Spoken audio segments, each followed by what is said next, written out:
శ్రీ బోయకొండ గంగమ్మ దేవస్థానం ప్రసిద్ధిగాంచిన ఆలయాలలో ఒకటి. ఇది చిత్తూరు జిల్లాలోని పుంగనూరు పట్టణానికి 14 కిలోమీటర్ల దూరంలో చౌడేపల్లి సమీపాన ఉన్న కొండపైన ఉంది. పూర్వం మన దేశాన్ని నవాబులు పాలించే సమయంలో దక్షిణ భారతంలో కూడా తమ ఆధిపత్యాన్ని నెలకొల్పాలనే ధ్యేయంతో ఎన్నోసార్లు దండయాత్రలు చేసి అక్కడి జమీందారులను పాలెగాళ్లను జయించి తమ ఇష్టానుసారంగా పన్నులను వసూలు చేసేవారు. పొంగనూరు సంస్థాన పరిసర ప్రాంతాలపై గోల్కొండ నవాబులు తమ సైన్యాలతో దండెత్తి గ్రామాలలో చొరబడి దాడులు చేయడంతో ప్రజలు భయభ్రాంతులతో చెల్లాచెదురయ్యారు. నవాబు పదాతి దళాలు చౌడేపల్లి వద్ద ఉన్న అడవుల్లో నివసించే బోయల గూడెములలో ప్రవేశించి బీభత్సం సృష్టించి ఎందరో మహిళలను బలాత్కారానికి గురి చేశారు. వీరి ఆగడాలను భరించలేని ప్రజలు భయంతో కొండగుట్టకు వెళ్లి తలదాచుకొని అమ్మవారిని ప్రార్థించారు. వీరి మొర ఆలకించి ఆ శక్తి స్వరూపిణి వృద్ధురాలి రూపంలో వచ్చి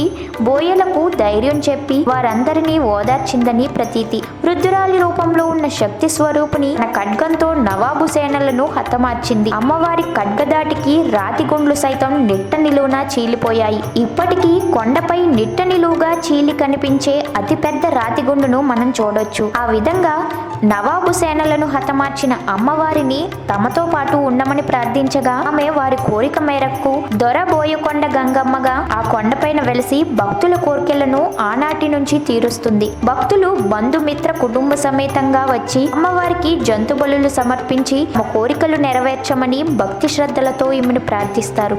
మీకు ఈ వీడియో నచ్చితే లైక్ చేయండి, షేర్ చేయండి. మరిన్ని అప్డేట్స్ కోసం మా ఛానల్ని సబ్స్క్రైబ్ చేయండి.